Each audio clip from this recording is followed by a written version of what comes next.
All right, welcome everyone. We're here to discuss off-grid Bitcoin mining. I'm pleased to be joined by Sean McDonough, CEO of New West Data, and my colleague John Cutrone, who is the head of Lumida Ventures and Lumida Deals. Well, first off, Sean, what is off-grid Bitcoin mining? Off-grid Bitcoin mining, I think, to frame the discussion a little bit, think about it, and specifically off-grid Bitcoin mining in conjunction with oil and gas. It's co-locating natural gas-powered generators at the wellhead, at the source of wasted or uneconomic natural gas. That natural gas powers generators, and that generator creates electricity, which is monetized through Bitcoin mining computers. Got it. And why is this? Why has this found its time and moment now? Right, we're familiar with the Bitcoin miners in public markets. Why is off-grid Bitcoin mining in a new asset class? I think there's two reasons. Starting with the first, I think the world in general, and certainly the digital infrastructure world, is more concerned and aware than ever at the price of energy and the cost of your energy input to your mining or to your digital infrastructure generally. By co-locating your Bitcoin mining on site up at an upstream energy source like wasted or uneconomic natural gas, in the case of New West Data, natural gas that we own outright, you're able to drive lowest in market energy costs for your Bitcoin mining or digital infrastructure generally. And the second is there's a lot of benefits that you can bring with Bitcoin mining in generally kind of reducing emissions and bringing value to a more mature sector like oil and gas. An example would be mitigating flaring emissions through consuming that otherwise flared gas through Bitcoin mining. Some people have heard that tapping into stranded nat gas is a way to get free energy. How can that be possible? Well, I mean, in the truest sense, the energy itself is free if you, as New West Data does, own the asset. If you physically own the well, which is where the natural gas comes from, then that's free in effect. When counting power costs, we also count our generator maintenance, but it's still vastly below what our competitors would be seeing in the broader Bitcoin mining market, and certainly and arguably is free in the sense that we own the actual energy molecule for sure. And so, what is New West Data's role in this market? So you're an off-grid Bitcoin miner, and then you source natural gas from stranded wells, and then you mine Bitcoin with that. Could you help us understand that? And also, what are stranded wells, and why are they stranded? Yeah, I think what New West Data does is unique, and it's twofold. So New West Data is an oil and gas operating company, and we're a Bitcoin miner, and we've been doing both for several years. My background and my co-founders' backgrounds are oil and gas executives in Alberta, Canada. Alberta, Canada in particular faces significant natural gas egress constraints. Effectively, without going into sort of too much oil and gas technical detail, oil can be transported in trucks, right? But to get gas to a traditional power generation facility or to a home where it's used for heating, it takes pipelines and gas plants. There's effectively inadequate infrastructure in Alberta to get that natural gas downstream to where the people live, to where consumers can consume it.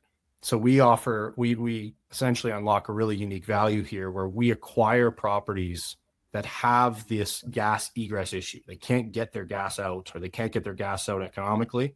So we buy these properties and we install our Bitcoin mining to consume that gas on site. Importantly, for New West Data, we are not only securing that effectively free energy sources John mentioned, we're also acquiring oil from the wells at the same time. So oil wells make both oil and natural gas. So our firm receives cash flows from both oil and Bitcoin mining from our natural gas. So it's an energy security story, certainly for our digital infrastructure. It's also a really, really strong cash flow generally, and diversified, uncorrelated commodity cash flow story. So you're making money from the sale of oil and from the sale of Bitcoin, and you start by buying these properties or wells. Like, what's the price at which you're paying for these wells, like on a price to free cash flow basis, if that's the right metric? Yeah, everyone's a little different, but in general, if you think about the previous operators of these wells, if they're facing these egress constraints, that's going to be reflected in the market. So without sort of too much detail around our acquisition strategy, you're seeing sub 2x cash flow in many cases for our past acquisitions for properties with 10+ year economic lives, but because they're hindered by these egress issues.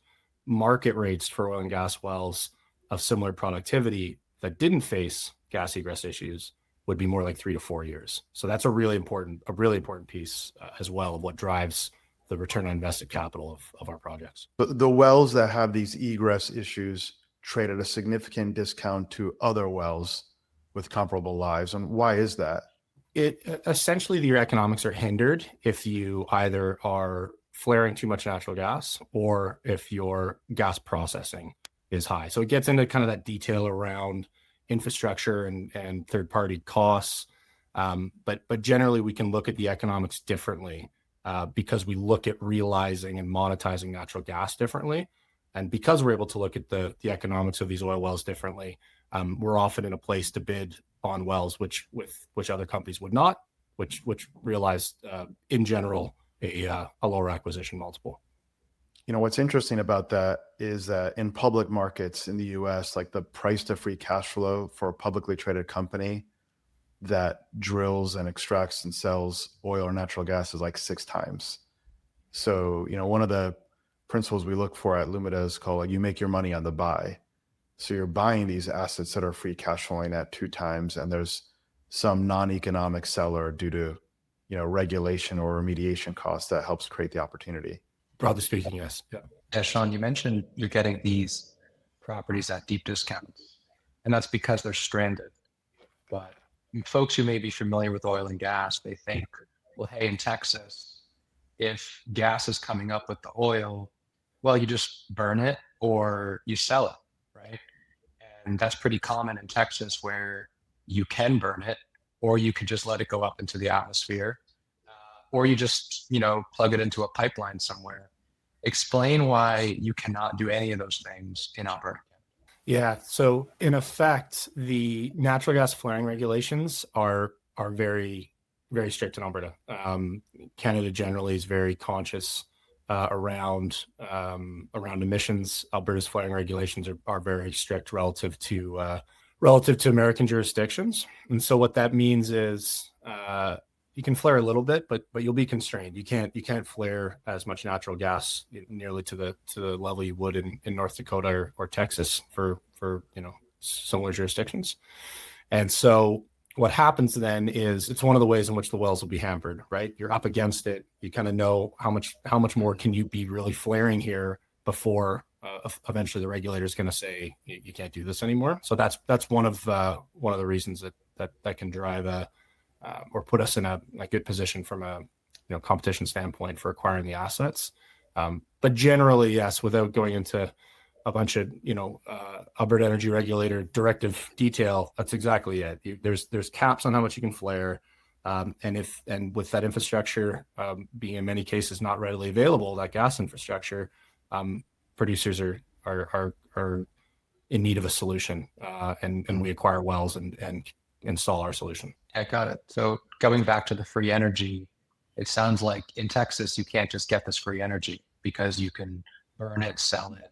But in Alberta, you can't do any of those things. So if you own the well, you're pulling oil up, you have all this nat gas coming up too, you could just plug that into a generator and monetize it. Correct. Exactly. So there's off-grid mining as a discipline exists in the United States. Typically, though, it's third-party contracts getting secured otherwise flared gas, which is a different thing. It's only one side of the value chain that NuWest Data offers. Importantly, yeah.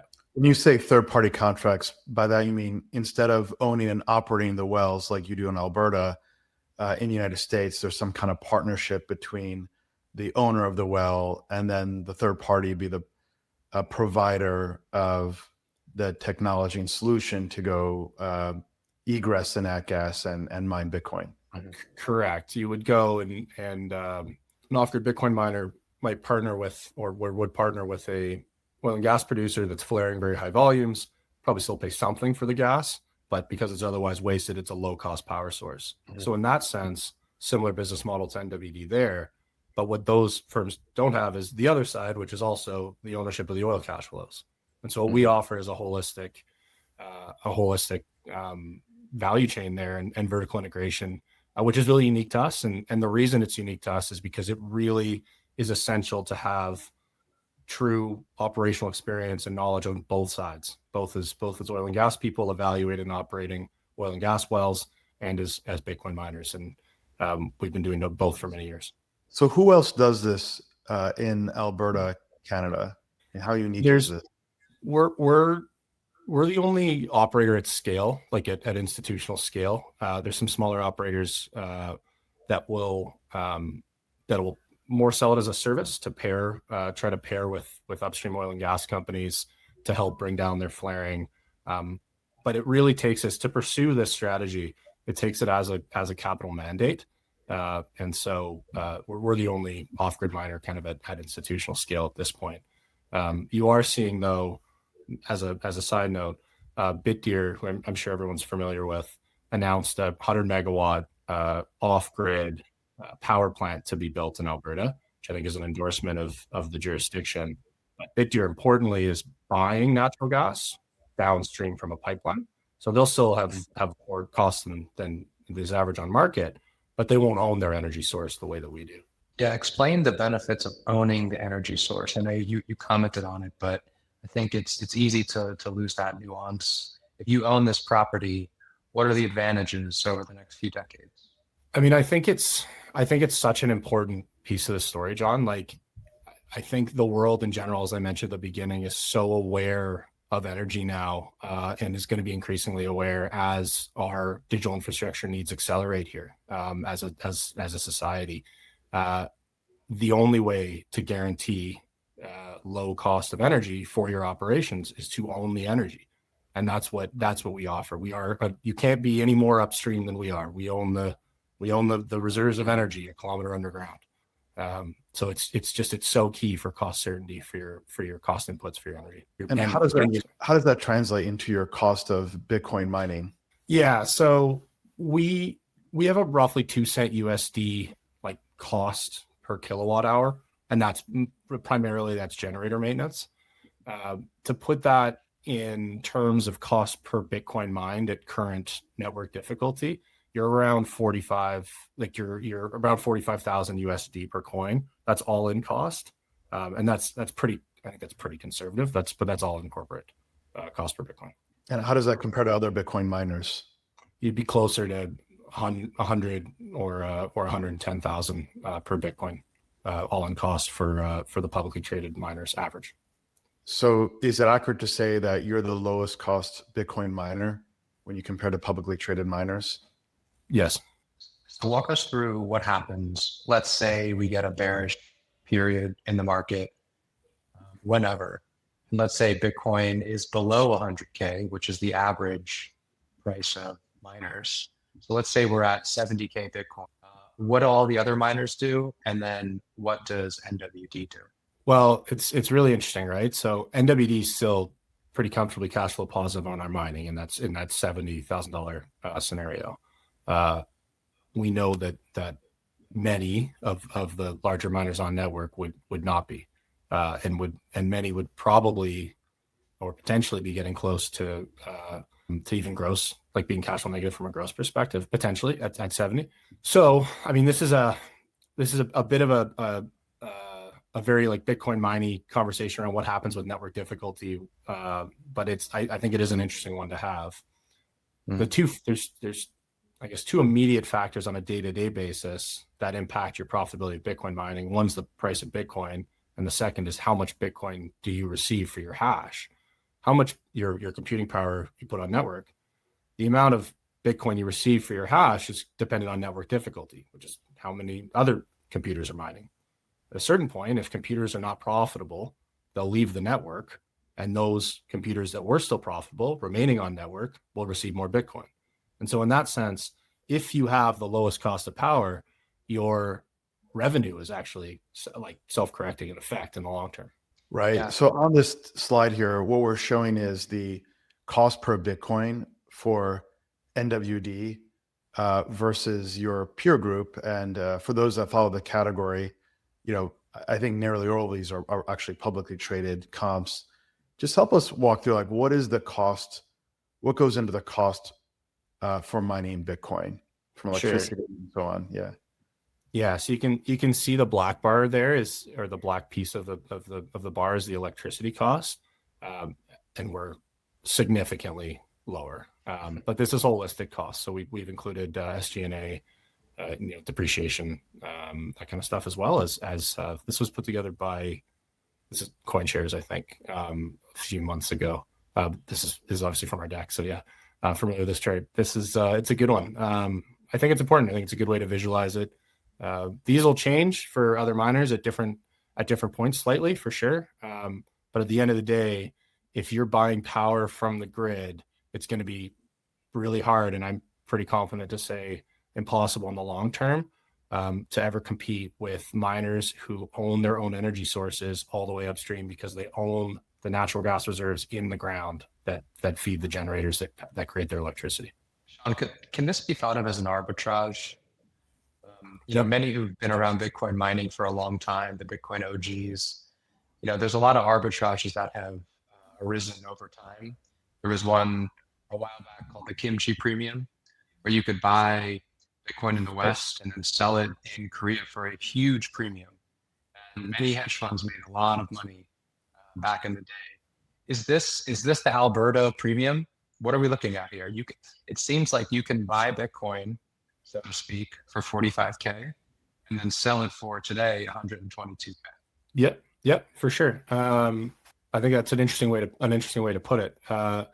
Yes, I would see it as an arb. I mean, I think one that's realized it's expressed in higher profitability for our mining now, and it's also expressed in potentially really torquey value in the long term. I think regardless of what actually happens with Bitcoin price, which is important. But yes, I would call it an arb. I mean, we're very much operators and infrastructure people, so I'll use that term sometimes, arb, but I think about it as arbing the value of these hard assets, which I think is also true. Well, I mean, Bitcoin mining is a very difficult business. I mean, it's encoded into the code that the difficulty rate gets more challenging every halving. So it's an extremely difficult business. And so you have an advantage because you've got the lowest cost energy, so you can always produce. You mentioned earlier that it's not just about the cost of production, but also the revenue that you're generating. Can you walk us through that and help us just understand that dynamic and this chart? Yeah, so this shows historical realized revenue per kilowatt hour.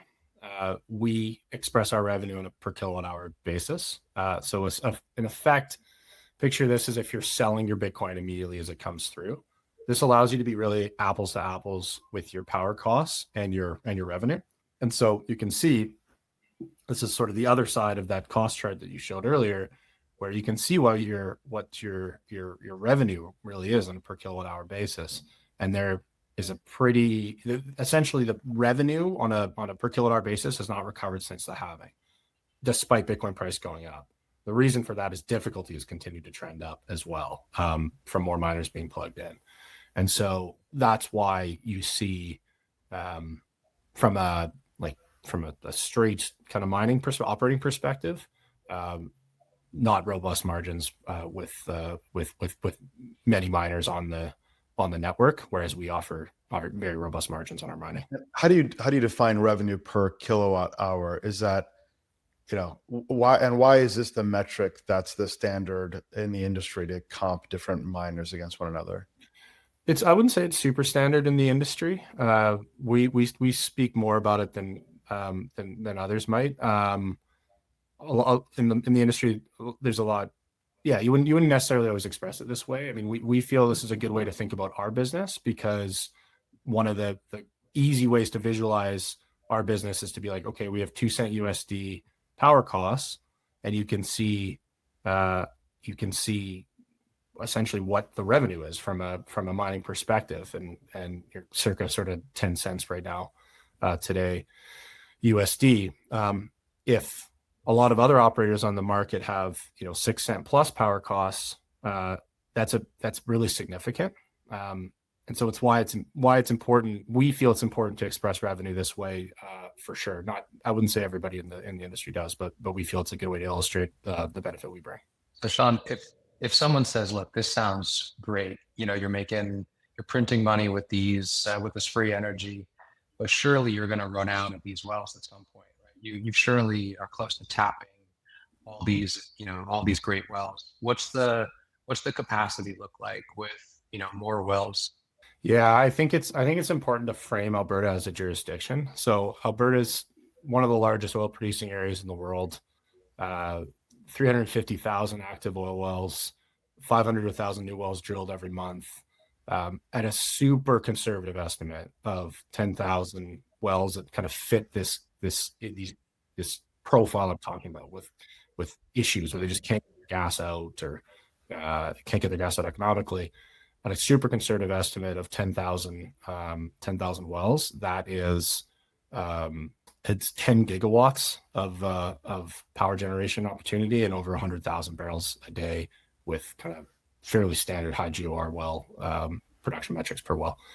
So yeah, it's the opportunity is huge in Alberta, and it will remain. I think it will remain very large until significant natural gas infrastructure is built out, that's tough. Like, gas price is not high in Alberta. There's not a lot of incentive for producers to spend tens of millions of dollars on new gas plants and new pipelines. So I think infrastructure will remain a constraint in Alberta, and frankly, digital infrastructure is the answer, in my opinion, as an Albertan and as both an oil and gas person and a digital infrastructure person. Yep. Yeah. One last point on this slide here. I think it's a really compelling point for everyone. Like, the way I think about this, it's like the fuel efficiency for a car. It's like miles per gallon. What this measures is revenue per kilowatt hour, is how much Bitcoin you can mine per unit of energy. And what you're seeing here is, after the halving, New West Data maintained their efficiency. The reason why this matters is that different Bitcoin miners compete to generate Bitcoin through a proof of work system. Some Bitcoin miners have the latest equipment, called ASICs, like an ant miner, to do that. Some are using older Bitcoin mining equipment, like an S9. And this puts everything on an even footing. And so this shows that New West Data is efficient and is effective at generating Bitcoin, even through the halving. Certainly. And this is macro, and this is macro as well. So it's kind of a reflection of the revenue on a per hash basis. But yeah, we're definitely effective at generating Bitcoin. Exactly. That's a good way to think about it. Because, again, and we'll be able to profitably do so longer than the vast majority of the network, because of lowest power costs. And at the end of the day, like Bitcoin mining, your low cost wins. Like, it's a super right. It's one of the really cool things about Bitcoin mining, is it's like really simple microeconomics. It's one thing I love about it, for sure. And you mentioned just a moment ago that there's a lot of infrastructure gaps in Canada. Obviously there's a different political climate in the last 10 years that made it difficult for energy producers to invest in midstream pipeline under the Trudeau administration. That now plays to your benefit. There's limited infrastructure. How do you feel about the current policy and the current regime and the approach that the administration is taking? And what does that mean for the prospect of further energy investment, and including investment in midstream? Yeah, super, super important to discuss. So there's two answers there. One's the federal government. So Canada I guess I'm not totally sure how it works in the US, but the federal government doesn't have a lot of purview around regulations on the provincial level. Provinces are like our states. So the federal government, generally is, previous federal administration was not super friendly towards oil and gas, which probably exactly wrong. I think hindered. I would probably speculate, probably hindered, capital coming to the energy sector. The current prime minister in Canada is, I think, has indicated he's a little bit more sort of centrist, I suppose, or pragmatic when it comes to energy. Neither of which, though, directly impact New West data. I think it would take a lot more than a sort of more moderate federal government to spur significant infrastructure spending in Alberta. Like, it's far more driven by the cost of gas than it is by the politics on a federal level, or the political environment on a federal level, in my opinion. Importantly, though, in Alberta, the Alberta government, so the premier, which is like the government, Danielle Smith and her cabinet are incredibly supportive of what we do. I've had the opportunity to engage personally with Premier Smith like 3 times over the last 2 years. Multiple ministers got to engage with personally. I guess shout out to Clay Carrington of the Canadian Blockchain Consortium. Does a ton of great work both federally and in Alberta, and Clay has supported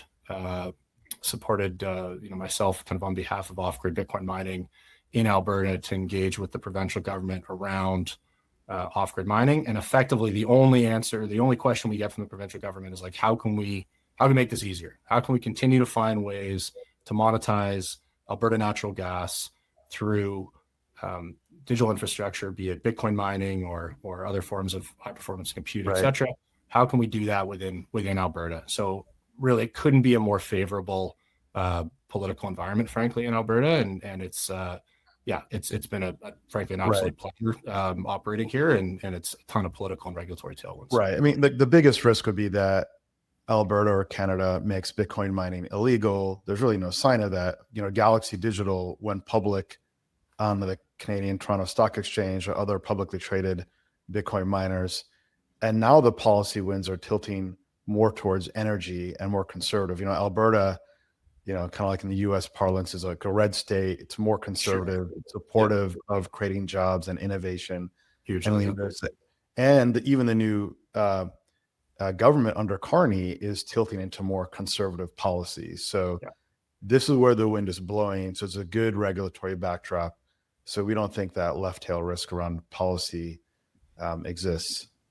No, I certainly don't think so. I think Canada recognizes without being sort of devolving to political discussion, I think Canada recognizes that energy is a super important part to play, and that digital infrastructure in Canada is a way to take advantage of Canadian energy within our own borders. And certainly Prime Minister Carney's administration recognizes that as well. Do tariffs negatively impact you? I mean, you got to buy mining equipment, et cetera. But the tariff is only between, or tariffs have only been between Canada and the US, so we can source internationally. We haven't been directly impacted by tariffs, I wouldn't say, no. So Sean, let's say someone is loving everything you're saying and says, hey, I want to get into this business too. What does it take to do what you do? Because it seems like you almost have a duopoly on this niche market. And let's say someone wants to break in. Talk about your moat and talk about what it would take for someone to run oil and gas and run Bitcoin mining at the same time. So for someone from the Bitcoin mining space to come in and replicate our model, frankly, I just don't think it's feasible. Like, I can't overstate the technical complexity of oil and gas reserves analysis, operations. Like, it's such a complex industry. I just don't think it's feasible at all for a miner to effectively kind of teach themselves oil and gas to the extent where they can begin to evaluate, acquire, and operate oil wells. Furthermore, it's like not particularly straightforward to even to get an operator's license to be an operated oil and gas company in Alberta. There's a pretty stringent process around that. So that's that side. I think the conversation around oil and gas companies replicating our model is an interesting one. It takes certainly an expertise around Bitcoin mining for sure, and we've been doing that a long time, and it's easy to be flipped when you're kind of experts at it. But there's a lot of sad stories of people buying the wrong equipment and trying stuff that didn't work out. So you have to understand Bitcoin mining first of all. You have to understand off-grid power generation, which is another piece of what we do, and then you have to be comfortable with the bulk of your capital program not going towards drilling new oil wells, but instead going towards building off-grid Bitcoin mining infrastructure. That's by far the most capital-intensive piece of what we do, and it takes a commitment to that as a mandate, frankly. And I don't know. Yeah, it's expertise and capital spending mandate. Yeah, it's difficult, right? You need the industry know-how. To your point, you need the knowledge of off-grid energy production. We talked to a number of firms in the area when we were diligencing NWD, and one of the things we learned is that the global energy producers largely exited the market and turned over and sold their assets like local operators that have know-how. The local operators understand what it takes to execute, on the energy side. You also have to address things like uptime percentage. How productive is the Bitcoin mining operation, right? If you have inclement weather and you've got downtime due to snow blocking your access to generator, that's a real issue. So, these are not highly controlled, data centers where these are exposed to the elements and they take ongoing servicing. Yeah, certainly. I mean, it's again, kind of growing up as a Canadian, being in oil and gas for a long time, it's easy to forget just how harsh the climate is in northern Alberta. So you have to understand how to operate, how to navigate those conditions for sure. Yeah. So Sean, you have what, 28 sites right now up and running? Correct. And you've been growing like a weed. How many sites, however you want to quantify it, where do you see the scale at, let's say 2-3 years from now? Yeah, I mean, I think there's as we spoke to a moment ago, I think there's such a large pie here that in the province, and so much opportunity. Certainly 2 or 3 years from now, easily we're currently at about 1,300 BOE a day. So 5 to 10x that, I think, super reasonable. I would call us institutional in scale. Certainly now we are institutional in scale, but I think starting to get to the scope from an oil and gas production of what would begin to be called sort of a large junior, or even getting towards a kind of a mid-cap oil and gas company I think is where you can get to in that standpoint. And then in terms of megawatts and the Bitcoin mining piece, I think in the next 2 or 3 years, and getting up towards 100 megawatts of wholly owned Bitcoin mining, wholly owned power generation, wholly owned electric, like energy, wholly owned data centers and computers. I think that's the direction we're headed for sure. So you're at 1,300 barrels of energy currently. So this chart shows that I think in Q1 2027, you're targeting 1,100. So are you ahead of plan? That's oil. So BOE counts both oil and gas. It's called barrel of oil equivalent. So we're currently at about 300 barrels of oil. Got it. Yeah, exactly. Got it. Okay. 100 megawatts is real energy. I mean, that's the kind of energy used to power a data center, a CoreWeave data center. Yeah. Talk about the energy constraints that you're seeing out there. With AI compute, we're hearing data centers are popping up left and right and sucking up all the energy from the grid. We thought that the bottleneck for these data centers was chips and getting your hands on these GPUs. What is that still the bottleneck, or is it something else? Again, I kind of go back to what I've been saying, which is the constraint becomes energy at a certain point. There's a increasingly insatiable demand for compute, I think, as a society. And I think it's going to continue to grow exponentially. That power has to come from somewhere, and it can't come from the existing electrical grid, frankly. In my opinion, you can't put that burden back on the consumers to just have consumers' electricity costs skyrocket as they compete with AI data centers and the like. So what that means is energy is going to be the name of the game, be it from whatever source, and certainly readily available, clean burning natural gas from Alberta, I think is an excellent source that we're proud to offer society, frankly. Yeah, no, we completely agree. I was just sharing an article here about Mark Zuckerberg, CEO of Meta, talking about how the constraint is energy. One of the things that made CoreWeave successful investment is that they de-risk their growth by locking down access to utilities and energy. So it's really a race for energy, and you've found a cheap and efficient way to generate significant energy, at scale, and you're effectively the only game in town. Correct. I mean, for sure. Certainly for true vertical integration, real upstream ownership of your assets, because to do so, like, you have to have an understanding of being a producer, being an oil and gas producer, which is its own discipline. Like I'm happy to share some images of our sites, and it reinforces how remote these locations are. And the beautiful thing about when you're powering digital infrastructure is it can be located 100 kilometers from the nearest municipality, right? Like, you don't need to be close to the people. So Alberta is the perfect jurisdiction, and we, as uniquely suited to own our real raw energy under the ground, have just an enormous opportunity in front of us, and we're really excited. Yep. Yeah. No, if you can share that just to make it concrete and visual for everyone, like, what does a site look like? Yeah. I think that'll make it concrete. Yeah, I'll send you a video. It's pretty cool. Okay. We might have a video here. I don't know, John, if we have one. We can try to hit play. I can dig it up in the meantime. But yeah. I think there's one in I think the deck that you pulled up, and I'm sure you can find a video. But hopefully, it's one of our bigger sites. Yeah. So Sean, tell us about the size of these wells and how much power that they can put out. Right now, you've kind of cornered the market on, let's call it, the medium-sized wells, and there's others who have been working with the larger size wells, putting out a certain gigawatt. So it sounds like next year you're going to be graduating to the bigger size wells. And right now you're monetizing this free energy with Bitcoin mining.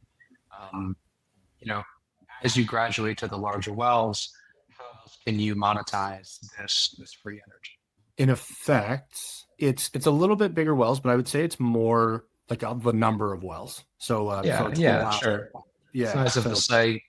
Yeah, for sure. Like, we completed a 12 well acquisition recently, and at similar production volumes, if we go out and buy a 40 well package, whatever, like it probably like that.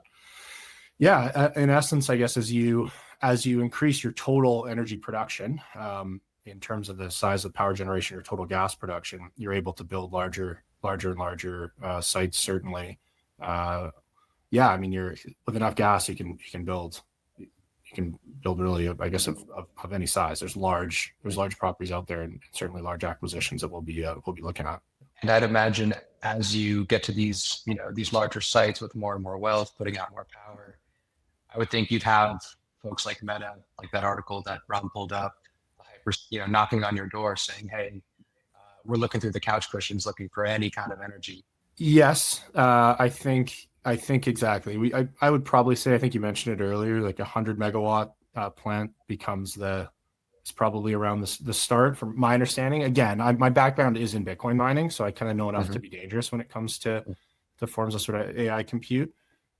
Yes, both size and like, short answer would be yes, like size and then location in the province. Like, you have to be close to fiber spar, you have to have grid connectivity, redundancy potentially. Like, there's other factors to consider, but that is broadly true. As we develop sites that are larger, 100 megawatt plus, you do start to then have the ability to evaluate partnership with Exactly. Partners who are looking for low cost power for other forms of compute. And I think that is something we would be looking closely at as we scale. Great. All right. So we've got the video. Walk us through what we're looking at here. Exactly. So this is one of our sites. You can see we're kind of spinning around in a circle here, but what's right now at the bottom right-hand corner of the screen, those are oil tanks. They just disappeared. So I'll go back around. Coming back into screen here are data centers and generators. So you can see some data centers there, right there. And then where the cursor is exactly. And then if you go a little further up from there, that's a natural gas. Oh, we reset. That's a natural gas generator. Consuming natural gas and creating electricity for those data centers. So, and then in the middle are oil wells. So those wells create both oil and natural gas. The gas goes. This is all underground. There's all pipelines underground. Gas goes to the generator, which creates electricity, powers the data centers.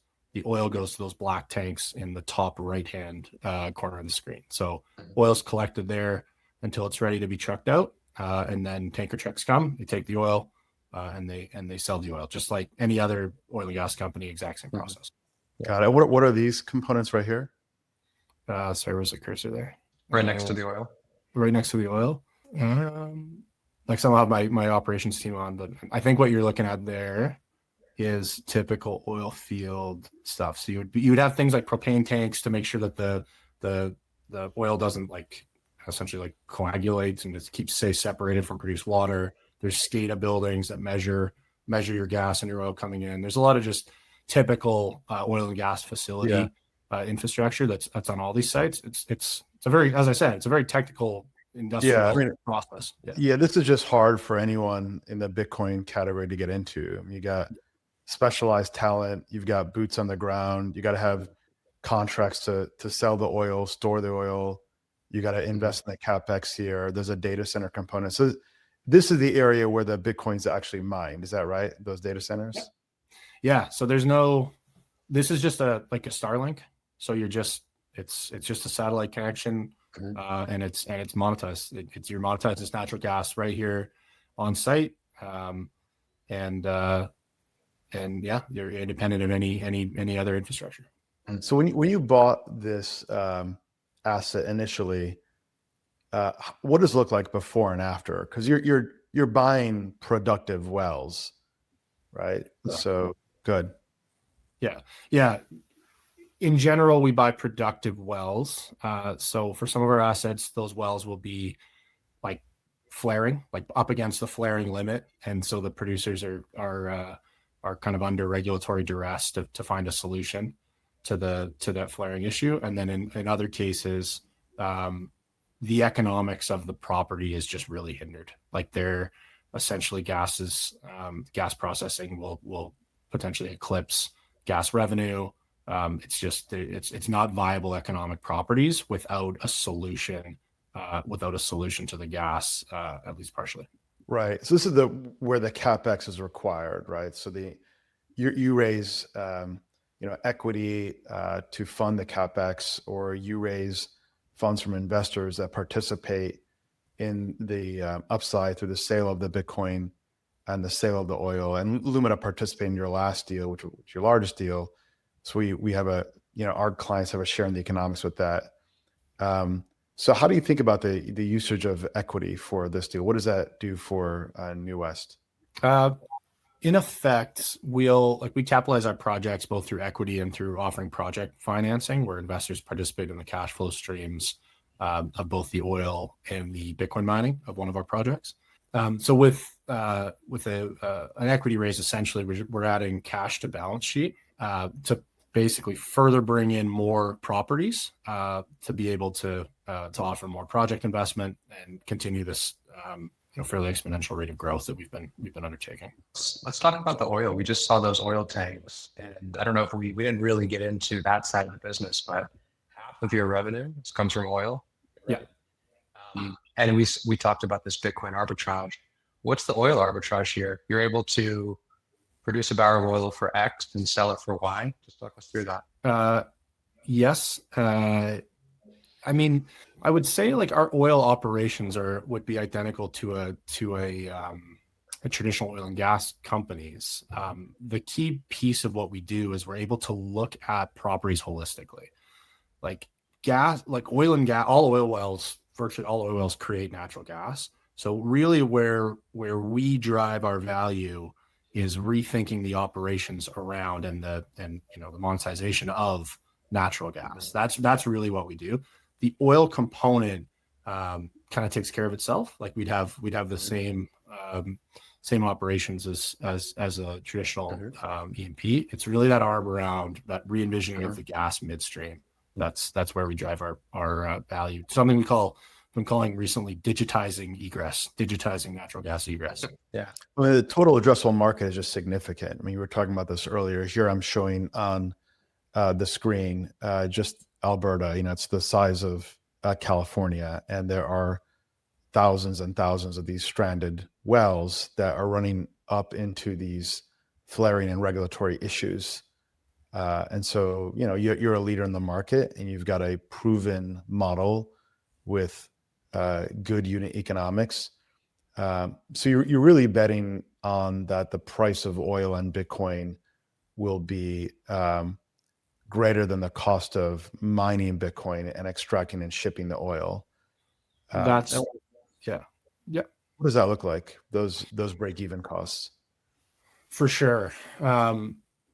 So to answer your question first, your first question there, break even on a per barrel basis. I mean, corporately, we're in the probably low 40s for oil price, WTI, on it from a gross margin standpoint, on average. And then for the gross 40s, high 30s. And then for the for Bitcoin, as we said before, I mean, at current network difficulty, the break even's like about 45,000. Well, that's all in cost, so a little bit less from an operating perspective. But again, importantly, our sites as a whole make a lot more money than a traditional oil and gas site because we realize so much more for our gas than other oil companies realize for their gas. So not everybody loses money on their gas if they own their own processing, or even has nil on their gas. But monetizing natural gas through Bitcoin mining is a significant uptick in your realized revenue on a kind of molecule basis. Right. Yeah, I'm showing on the screen here the price of oil and your break-even price of 40. So well above that. The price of oil today is around 60. Your break-even cost at 40. We're bullish on the price of oil. We think at Lumina that we're in a commodity super cycle. The world needs more energy. Yeah. It needs all forms of energy.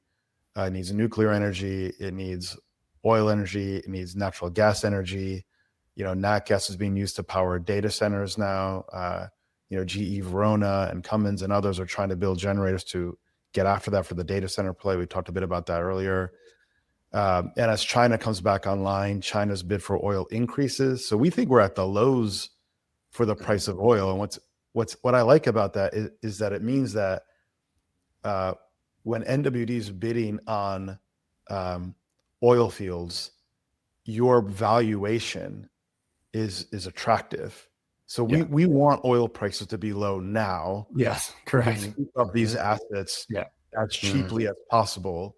And when then oil ramps up in the future, well, then we made our money on the buy here. So I think the timing is exceptional. And historically, you look at where companies have had a lot of success in the oil patch, and timing around commodity prices is a powerful factor for sure.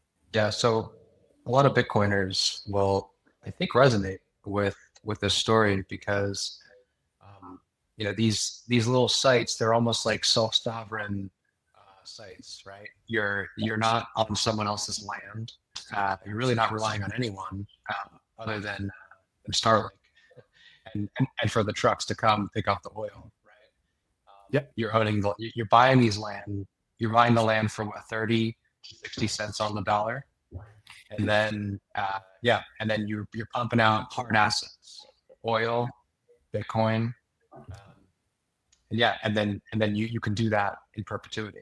Yeah, you're underwriting to free cash flow, which is super interesting. You're not betting that there's a future buyer that's going to pay at a higher price. I mean, it's a real business with a real cash flow. And then we can comp this to public markets where we saw the miners, we saw that NWD is more efficient at that. How do you think about just shifting more to the equity raise now? So like the primary use of proceeds, it's acquiring more wells, investing the capex to generate the economics from those wells and continue to scale up what you've proven that you can do. And then is the game plan like acquisition or public markets, or how do you see that unfolding? Yeah, I would say I'd say there's three ways to think about a potential sort of exit, and I'll rank them in the order of likelihood. I would say the most likely way in which we offer an exit to investors is accessing public markets, probably through like a transformative acquisition. So it would really be maintaining that growth profile. But certainly that would obviously offer liquidity. The second would be sale to either another oil and gas company or to a digital infrastructure company, Bitcoin miner, or otherwise.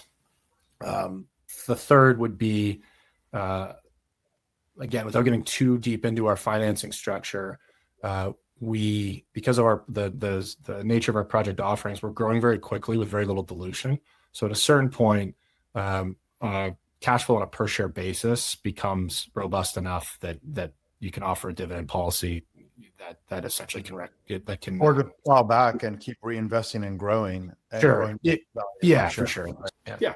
And Sean, correct me if I'm wrong, but I would think there are dozens of publicly traded oil and gas companies that own a bunch of wells that you'd love to plug into, or publicly traded miners, that are looking to get into this business.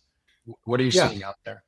I think I see our opportunity. I see our opportunity at a very large scale for sure in Alberta, for quite large scale operators from a corporate standpoint for sure, as well as smaller operators on a corporate standpoint. There's the opportunity for growth here is really substantial for sure. Definitely the oil and gas on the oil and gas side. Yeah. Look, I look at a few different interesting opportunities there for to kind of speculate and dream a bit. But like one is like Iron. Iron is a very low cost Bitcoin miner. They're using hydroelectrical energy to grow. Iron had a fantastic, reception in the public markets. I'll pull up the screen here too. It's up 500% in the last 1 year and 200% in the last 3 months. They're one of the most efficient Bitcoin miners. And, maybe they look at what you've been building, Sean, and say, hey, this is a low cost, Bitcoin miner. And maybe they can, connect this to a data center play. That's one opportunity. And then John, there's also Crusoe. Do you want to talk about Crusoe as a comp? Yeah. So Crusoe is a private company. They're valued at $10 billion. And I think they're really the only other player who's tapping into this kind of free nat gas idea. And really, they just got a few years head start on Sean, right? And so I think we're just a few years behind on that trajectory. And they grew very, very fast, and so are you.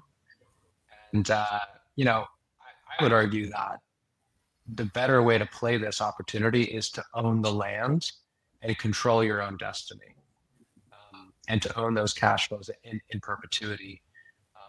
I think one small flaw in Crusoe's model, despite their being very highly valued, is that they're just plopping their at one point Bitcoin miners and now AI training data centers on other people's land, and hoping that they don't get fired, or that the miner doesn't want to get into this business. The driller, the owner of the land, doesn't want to get into this business themselves. So it seems like there's some tail risk with the Crusoe business model, despite their success.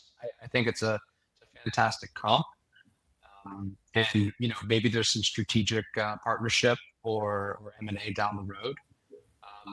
But yeah, I think tell me what you think. Yeah, I mean, I think Crusoe is for sure they are the best. They are the best example for institutional off-grid Bitcoin mining. They started as off-grid Bitcoin miners, and then since, as you said, have transitioned to a mandate on AI. But exactly, I think aside from they were the largest off-grid Bitcoin miner for sure. And I think you put it well, where what we do is certainly the same as Crusoe's previous Bitcoin mining business, where it's identical, except that we are both sides of the trade.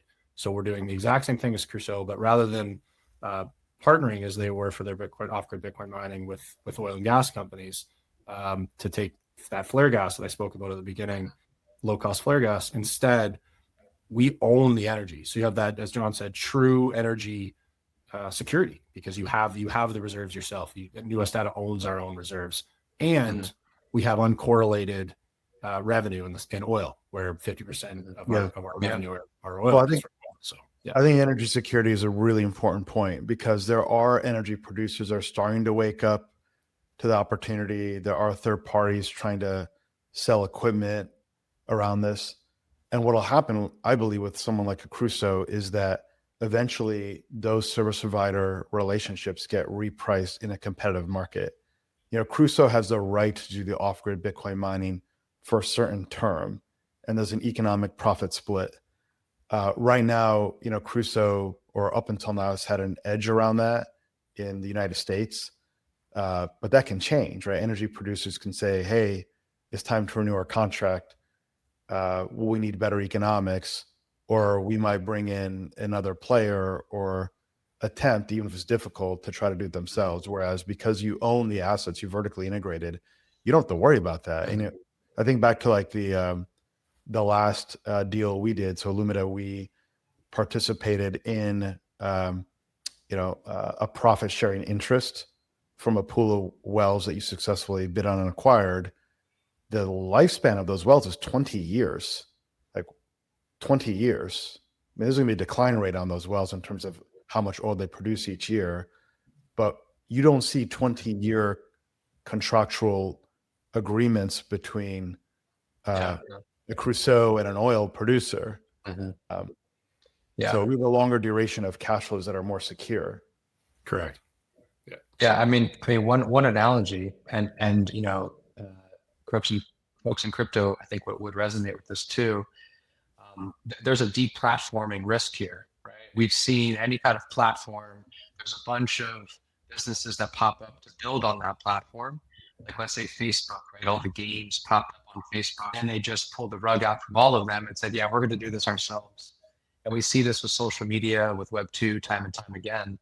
And so what we're trying to do in crypto is to own our data, right? To have ownership of the base of the platform. And so that's kind of what we're doing here, right? We're buying this land at a discount, owning it, and then now we can't be quote deplatformed. Exactly. Yeah. No, I agree. And on Crusoe, look, it's been successful. They 3x their valuation in a short period of time. They're backed by Peter Thiel's Founders Fund. So this category is a category that has attracted top-notch VCs.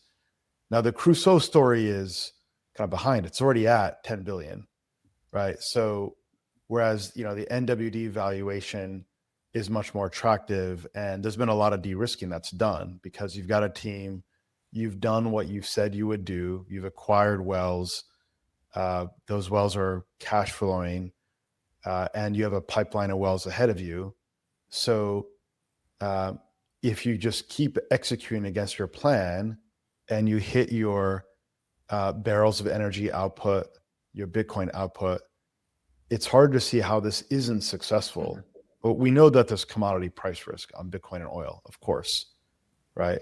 We talked about how markets can self-correct there. But if you just stay focused on the execution and keep acquiring more of these wells in this large addressable market, we look at this, we're saying, how is this not going to be an attractive outcome? Like, the path to create value is very clear. It's keep doing what you've been doing. Yeah, exactly. Do you want to talk more about the board and the team and the other people kind of around the hoop that are helping to make this successful? Yeah, absolutely. So my co-founder and chair is Greg Tisdale. Greg's the current CEO of a private energy company called Intercapita Energy in Alberta. He was a former CFO of Crescent Point Energy. At one point, Crescent Point was one of the largest independent oil and gas companies in North America. Greg was part of the executive team that had scaled that firm. Other founding board members: Craig Hirsch and Dwayne Massey, 35-year oil and gas guys, particular expertise in the acquisition of existing like online properties. So the evaluation of producing oil properties rather than like the evaluation of geology. These guys both have a specific sort of particular expertise in that, which is important for what we do. So I work closely with them on that. Russ Graham leads the largest I believe they're the largest carbon credit firm in Alberta here, and helps oil and gas producers realize and market carbon credits from emissions reduction activities. So we haven't talked about it, but there is a material cash flow stream that we realize corporately from emissions reduction activities and receiving carbon credits as a tertiary cash flow stream there. I work with Russ on that. Oliver Reet, experienced capital markets person. I work really closely with Oliver in our capital raising, and then Jamie Leverton, the former CEO of Hut 8 Mining, joined my board in January, and it's been an absolute pleasure working with Jamie and gleaning her wisdom from the digital asset world generally. And then shout out, of course, to my CFO Chase Gavin and VP Ops Thorne Cassidy, who are experienced oil and gas professionals and now experienced Bitcoin mining professionals. So they come from the oil and gas world too, and have enjoyed coming with me on this brave new world. It's been great. Right. So your board and the management team has specialized expertise in oil and energy, getting carbon tax credits, specialized Bitcoin mining in Jamie Leverton, who was the former CEO of Hut 8 Mining, which is publicly traded. And then also Oliver Wright, who comes from, capital markets. So I've known Oliver for over 10 years. Oliver's an investor in New West Data and also our business. So Oliver introduced New West Data to me as an opportunity about a year ago. So that's kind of like the chain of provenance. And then we analyzed this for about 6 months. We said, we just got to sit and marinate, really think through all the angles on it, turn it over. What are the flaws? It sounds too good to be true. Just wait for something to go bump in the night. And, after having analyzed it for so long, that we then invested in the May 2025 pool of oil wells. And we're expecting our first distribution on that in November. And, it's ahead of schedule and in terms of performance of that. So we've seen the proof in the pudding. And that was a very large acquisition. That was, these things take time and energy to digest. And so, we were naturally interested then in the equity. Absolutely. Do you want to talk about the valuation of this deal and how it comps to other assets? For sure. So we set our valuation, I think, pretty conservatively. So we used a multiple on net operating income. And we set that at a 6 times net operating income for only current assets. So only our stuff we currently own. So it doesn't build in any growth profile or use of proceeds. As you can see, that multiple as a multiple of enterprise value for what I use for comparables in this case were some public oil and gas companies, public Bitcoin mining companies. And you can see that it's quite a bit under, while on the oil and gas side, it's kind of within the realm of what successful oil and gas companies would value themselves. So that's why we landed there. Again, I think it's conservative, but we're we want to leave lots of value, and it's a deliberately fairly small size round as well. At the bottom here, you note that some of these multiples get pretty insane, and that's because they make the AI pivot. And one way to think about this investment is that, we're getting in before a potential AI pivot down the road, right? So this is getting in, before that.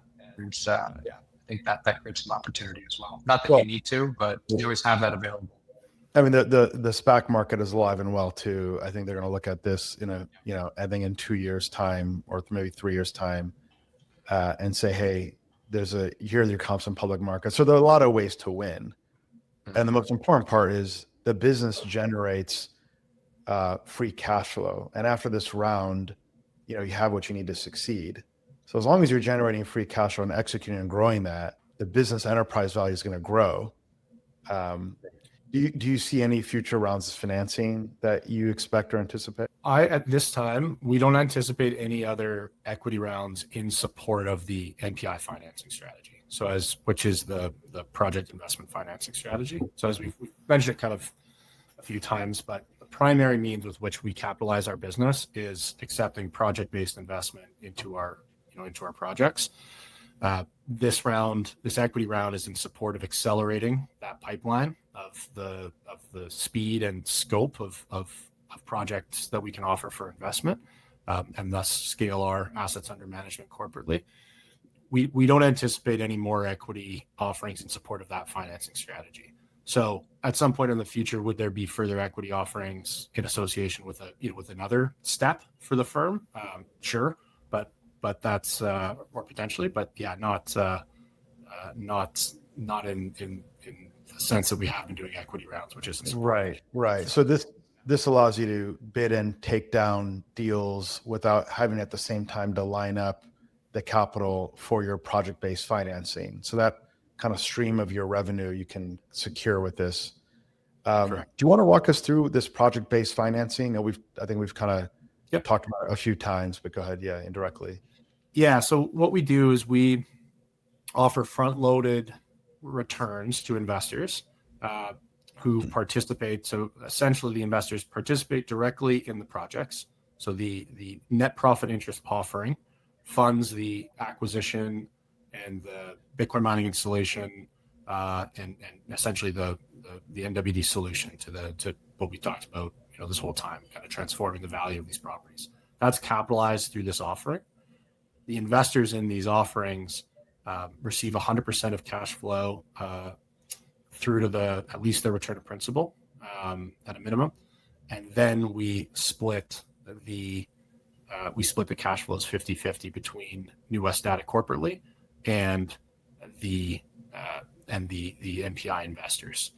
So front-loaded, high yield, diversified commodity. It's been a product that's we've had a lot of interest in from investors to date, and it continues to be the means with which we capitalize our growth. Right. Yeah, and so Luna participated. Go ahead, John. Yep.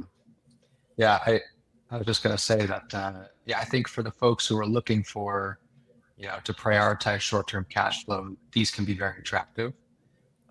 But it's also makes the equity also very attractive, because a lot of Bitcoin miners get caught taking on a lot of debt, and maybe getting caught flat-footed with that recourse debt, or they raise too much equity, and so everyone gets diluted before that. And so I think the power here is that this is not debt. These are more of a royalty. And then on top of that, it prevents you from having to raise more and more equity rounds. So if what you said before was true, and that this is the last main equity round before, let's say, a pipe into merging with a public company, let's say, then there's no more dilution theoretically, and you're also not taking on a bunch of debt. So it's kind of the best of both worlds.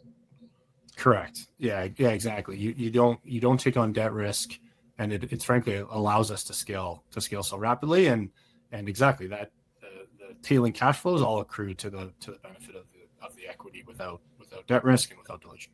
Yeah, and this reminds me of just the growth of a new asset class, right? In the wake of the great financial crisis, Blackstone started scooping up single-family rental homes, and they did this with a business called Invitation Homes, which they backed. And then Invitation Homes started offering debt products to institutional investors.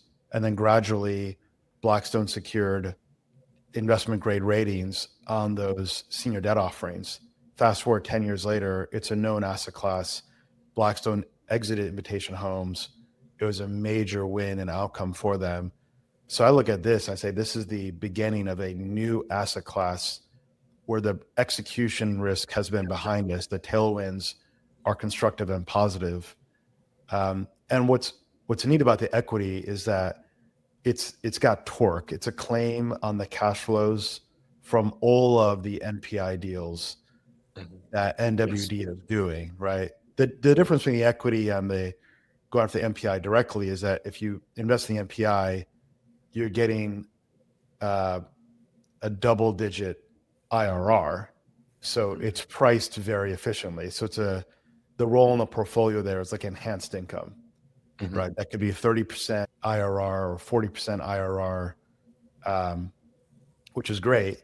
Whereas in the equity, you're getting longer duration, you're getting long-term capital gains, you get a path to potentially an acquisition or maybe a DSPAC or an IPO down the road. Correct. What else? Well, I think we covered a lot of ground here. By the way, again, Lumina's investing in these NPIs, and we create a tax efficient structure so that our taxable investors can generate even more attractive tax efficient return. We're also investing in our tokenization capabilities and looking at other novel ways to grow and expand this asset class and make the after-tax returns, attractive for our investors. Any concluding thoughts, Sean, John? Any questions or topics we might have missed here? Yeah, I think we hit on the kind of exit options. I mean, Sean, maybe you want to end with, you have Jamie Leverton, who was the prior head of HUD-8, a public miner. How is she helping you think about these exit options? I'm sure she's been instrumental. But yeah, just kind of, just clue us into some of those conversations as we wrap up. Yeah, I mean, I can't speak highly enough about Jamie. Generally, she's obviously role previously as CEO of HUD-8. She's currently the CEO of Digital Asset Treasury Reserve One. People may be familiar with. Just super knowledgeable, insightful about the industry in general. Very knowledgeable about capital markets. Knowledgeable about the way to optimize, I think, Canadian firms accessing American public markets, which I think is an important piece. So I think there's a lot of options in front of us, and I'll continue to, Jamie and I will continue to kind of work on how that looks. But certainly, I think we offer an enormous growth opportunity here, and I think it kind of lies with us to think about the best way to access that. But as I said, in terms of exit, I do think that the highest likelihood for us is that public markets are in our future. So yeah, very excited all around. Yeah, she's a titan to have in your corner, and there's a reason that a lot of these miners are public. It's because there's a lot of advantages, gives you cheaper financing and a lot more exposure, right? You get all the retail investors to get that cult following that I think you'll look forward to. Yeah, you want this to be a meme stock. That's key. That's important. You can price like that, then I think you can have a great outcome. And Lumina's pretty good at identifying these meme stocks too. So we'll chat about that down the road. And what are the ingredients to build a meme? For sure. So we'd love to continue to play a role in providing the growth and financing capital to help NWD achieve its goals. Terrific. Well, Sean, thank you so much for the time. Really appreciate it. We'll have to do this again. And thank you, John, as well. Really enjoyed the discussion. If you're a Lumina client or you're part of Lumina Deals and you want to learn more about this, please do reach out to us. You can shoot a note to info@lumina.com or reach out to Ram or John or Mark or Nicolina and our growing team. We're happy to answer your questions. We're excited about this equity offering. I'm investing personally in this as well. There's strong interest in what this is and what we think is a fantastic story. And we look forward to spending more time with you all. Thank you so much. Thanks very much.